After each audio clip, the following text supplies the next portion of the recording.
देखिए, ये जो आर्म्स एम्यूनिशन दिए जाते हैं पुलिस को, मालखाने में सजाने के लिए नहीं दिए जाते कि शो पीस के तौर पर हैं। इसलिए दिए जाते हैं कि जब भी जरूरत पड़े तो उनका भरपूर इस्तेमाल करें। रिवॉल्वर, पिस्टल, गन इसलिए दी जाती हैं कि यदि ऐसी स्थिति पैदा हो जाए तो बिल्कुल गोली चलाई जाए, सीधी गोली चलाई जाए। तो पुलिस का काम बहुत बेहतरीन काम है। उत्तर प्रदेश पुलिस की मैं तारीफ करता हूं कि उन्होंने वक्त रहते बड़ी हिंसा को होने से बचा लिया और उसमें फायर का इस्तेमाल किया है तो बिल्कुल जायज़ किया है। मैं उसको सपोर्ट करता हूं और करना चाहिए। इसीलिए हथियार दिए जाते हैं, इसलिए जो इतना भारी ट्रेनिंग दी जाती है असला चलाने की, तमाम तरह की ट्रेनिंग के पुलिस ऑफिसर गुजरते हैं तो इसी तरह की स्थिति के लिए होते हैं। यदि पुलिस ने अपनी आत्मरक्षा के अंदर और लॉ एंड ऑर्डर को मेंटेन करने के लिए यदि गोली चलाई है तो मैं उसका पूर्ण समर्थन करता हूं। संभल हिंसा के बाद लगातार पुलिस पर सवाल उठ रहे हैं। हमारे साथ दिल्ली पुलिस के पूर्व एसीपी वेदभूषण शर्मा जी है। बातचीत करेंगे कि संभल में जो पुलिस की कार्रवाई हुई उसको कैसे देख रहे हैं। सर, जिस तरीके से आप पूरा दिन कल देखा आपने, जिस तरीके से संभल में हिंसा हुई, अब लगातार सवाल उठ रहे हैं कि जो पुलिस ने वहाँ पे किया वो सही नहीं हुआ। देखिए, संभल मुरादाबाद शुरू से ही हिंदू मुस्लिम दंगों के लिए मशहूर जगह रही हैं क्योंकि वहाँ पर डेमोग्राफी के अंदर मुस्लिम ज़्यादा है, हिंदू आबादी कम है।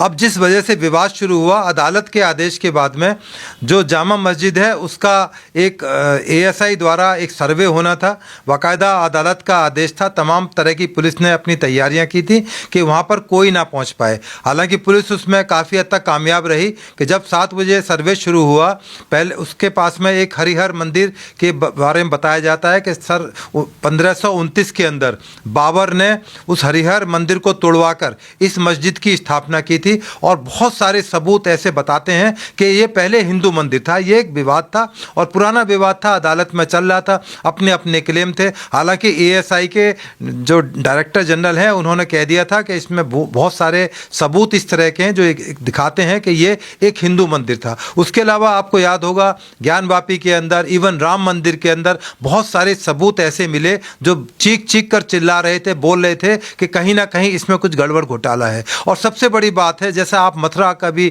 अब मंदिर का आपने देखा, जिस तरह से वहाँ पर मस्जिद बनी हुई है, ताज्जुब इस बात को लेकर होता है कि क्या उस टाइम जमीन की कमी थी?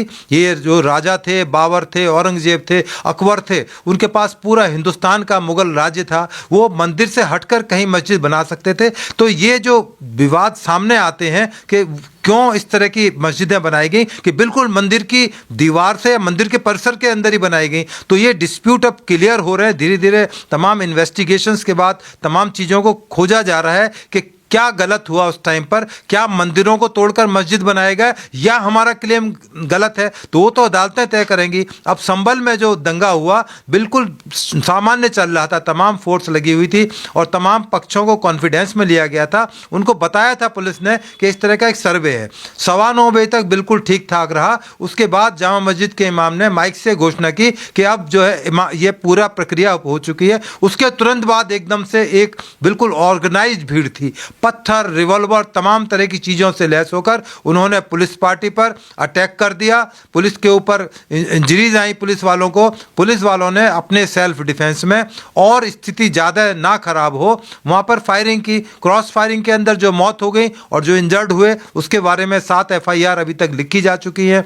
25 आदमी पुलिस ने अभी तक अरेस्ट किए हैं और बाकी इन्वेस्टिगेशन की जा रही है। ये तो इन्वेस्टिगेशन के बाद ही क्लियर हो पाएगा कि व्हाट वेंट रॉन्ग, कौन गलती पर था, कहाँ गलती पर था। परंतु इतना जरूर है कि जिस तरह से राजनीतिक पार्टियां इसके अंदर कूद पड़ी हैं, बल्कि मेरा कहना यह है कि वो आग में घी डालने का काम कर रहे हैं। चाहे किसी भी पार्टी के हैं, समाजवादी के हैं, चाहे कांग्रेस के हैं, चाहे तौकीर रजा हैं, फलां हैं, तो ये सब चाहते हैं कि वहाँ दंगे हों और दबाव बनाया जाए सरकार के ऊपर कि वहाँ पर किसी भी तरह से उसको जो अदालती प्रक्रिया है उसको रोका जाए या उसके अंदर विघ्न पैदा किया जाए। परंतु वो कामयाब नहीं हो पाएंगे। उत्तर प्रदेश सरकार ने अब कमर कस ली है कि इस तरह के लोगों को छोड़ा नहीं जाएगा। बल्कि मैं कहता हूं कि बुलडोजर यदि उन्होंने कहीं सरकारी ज़मीन पर कब्जे किए हुए हैं तो इस तरह को लोगों को मैसेज देने के लिए उस बुलडोजर को साफ करके दोबारा उसको क्लियर करा जाए। अदालत ने उस पर ब्लैंकेट बैन नहीं कहा है, उन्होंने कहा है कि जो सरकारी ज़मीन पर कब्जे हैं, अवैध कब्जे हैं, यदि अपराधियों ने किए हुए हैं तो उनके ऊपर बुलडोजर चलना चाहिए। लेकिन सर अखिलेश यादव सवाल उठा रहे हैं कि वहाँ पे 4 से 5 लोगों की मौत बताई जा रही है। कह रहे हैं कि जो पुलिस वाले हैं जिन्होंने फायरिंग किया उनको सस्पेंड करना चाहिए, उन पर हत्या का मुकदमा दर्ज होना चाहिए। इसीलिए तो मैं कह रहा हूं कि आग में घी डालने का काम कर रहे हैं इस तरह के, चाहे वो अखिलेश यादव हों या तौकीर रजा हों। ये लोग नहीं चाहते शांति हो, क्योंकि अभी ताज़ा उनकी जो शिकस्त हुई है उत्तर प्रदेश इलेक्शन में उसको पचा नहीं रहा है। वो राजनीतिक मामला है, परंतु वो दूसरे तरीके से पुलिस के कंधे पर उसको सेटल करना चाह रहे हैं। कभी वो ये भी याद करें कि कभी मुलायम सिंह यादव उनके पिता और खुद भी वो सीएम थे, तो इस तरह की पुलिस के लिए इस तरह की बात करना कि पुलिस दंगा कर रही है, पुलिस इलेक्शन के अंदर आपने देखा कि उन्होंने तो एलिगेशन पुलिस पर लगाया कि पुलिस फर्जी वोट डलवा रही है। तो इस तरह की चीजें समाज अब एक्सेप्ट नहीं करेगा। अब उनकी सबकी कलाइयां खुल चुकी हैं, सब चीज सामने आने चुकी हैं और चीज आने की इंतजार के अंदर है। थोड़ा इंतजार कीजिए, सारी चीजें आपको खुल के स्पष्ट नजर आएंगी, नंगी आंखों से नजर आएंगी कि वहां पर कौन इसके लिए जिम्मेदार है। लेकिन सर जिस तरीके से पुलिस कह रही है कि हमारी तरफ से जो फायरिंग नहीं की गई, हमारी तरफ से केवल आंसू गैस के गोले दागे गए, रबड़ की गोलियां दागी गई, जो वहाँ पे मौत हुई है वो 315 बोर के तमंचे से हुई है, जो पोस्टमार्टम रिपोर्ट में आया है। तो आपको क्या लग रहा है, अगर देखा जाए तो पूरा का पूरा जिम्मेदार इस घटनाक्रम का किसको मानते हैं? देखिए, ये जो आर्म्स एम्युनिशन दिए जाते हैं पुलिस को माल खाने में सजाने के लिए नहीं दिए जाते कि शो पीस के तौर पर हैं, इसलिए दिए जाते हैं कि जब भी जरूरत पड़े तो उनका भरपूर इस्तेमाल करें। रिवॉल्वर, पिस्टल, गन इसलिए दी जाती हैं कि यदि ऐसी स्थिति पैदा हो जाए तो बिल्कुल गोली चलाई जाए, सीधी गोली चलाई जाए। तो पुलिस का काम बहुत बेहतरीन काम है। उत्तर प्रदेश पुलिस की मैं तारीफ करता हूं कि उन्होंने वक्त रहते बड़ी हिंसा को होने से बचा लिया और उसमें फायर का इस्तेमाल किया है, तो बिल्कुल जायज किया है। मैं उसको सपोर्ट करता हूं और करना चाहिए। इसीलिए हथियार दिए जाते हैं, इसलिए जो इतना भारी ट्रेनिंग दी जाती है असला चलाने की, तमाम तरह की ट्रेनिंग के पुलिस ऑफिसर गुजरते हैं, तो इसी तरह की स्थिति के लिए होते हैं। यदि पुलिस ने अपनी आत्मरक्षा के अंदर और लॉ एंड ऑर्डर को मेंटेन करने के लिए यदि गोली चलाई है तो मैं उसका पूर्ण समर्थन करता हूं। लेकिन सर सवाल ये भी उठ रहा है कि जब एक बार सर्वे हो गया, अखिलेश यादव कह रहे कि दोबारा फिर डीएम साहब, एसएसपी साहब सुबह सुबह पहुंच जाते हैं सर्वे कराने के लिए। ये अचानक नहीं हुआ, सब अदालत के निगरानी में आदेश हुए हैं। वो पहले पूरी जानकारी हासिल करें कि क्यों वहां पर दोबारा उनको जाना पड़ा। तो इसलिए इस बात पर ये कहना, अब अदालत पर भी सवाल पैदा करते हैं, वो तो हर चीज पर सवाल पैदा करते हैं। इलेक्शन कमीशन जब हार जाते हैं तो मशीन पर सवाल पैदा हो जाता है, प्रक्रियाओं पर सवाल पैदा हो जाता है, जीत जाते हैं तो उसके बारे में सब चीजें ठीक हो जाती हैं। तो उनको वक्त रहते समझना चाहिए कि जमीन उनके हाथ से निकल चुकी है पैरों के नीचे से, और अब वो यदि इसी तरह से उनकी कार्रवाई चलती रहे तो वो जीरो पर जा सकते हैं। आपने देखा होगा सर, पहले जो पत्थरबाजी होती थी केवल कश्मीर में होती थी, अब पूरे देश में एक पैटर्न सा बन गया है। सवाल ये बन जाता है, अगर सामने से पत्थरबाजी होती है तो ऐसे में पुलिस के पास विकल्प क्या है? पुलिस के पास कोई विकल्प नहीं। पत्थर का जवाब पत्थर। हाथ जोड़कर पुलिस कभी काम नहीं कर सकती, क्योंकि उसमें और भी लोग इंजर्ड हो सकते हैं। पुलिस वाले हमारे साथी इंजर्ड हो सकते हैं। आपको याद होगा दिल्ली में अभी कल परसों ही हमारे एक सिपाही को किरण पाल को जान से एक अपराधी ने मार दिया। तो ऐसे लोगों के लिए तो हथियार दिए जाते हैं, सेल्फ डिफेंस, पब्लिक की रक्षा करने के लिए जाते हैं। जो सर्वे की टीम गई थी तो क्या चाहते थे कि सर्वे की टीम को मार देते वहां पर पत्थरों से? तो इसीलिए जरूरी है कि हथियारों का भरपूर इस्तेमाल किया जाए और दिल्ली पुलिस महासंघ उसको पूरी तरह से सपोर्ट करता है। एक आरोप ये भी लग रहा है कि भाई सामने मुसलमान थे इसलिए फायरिंग हुई, अगर हिंदू होते तो क्या इसी तरीके से फायरिंग होती? क्योंकि बहराइच का उदाहरण दिया जा रहा है कि बहराइच में जब हिंदू सड़कों पर तांडव कर रहा था उन पर तो गोली नहीं चलाई पुलिस ने।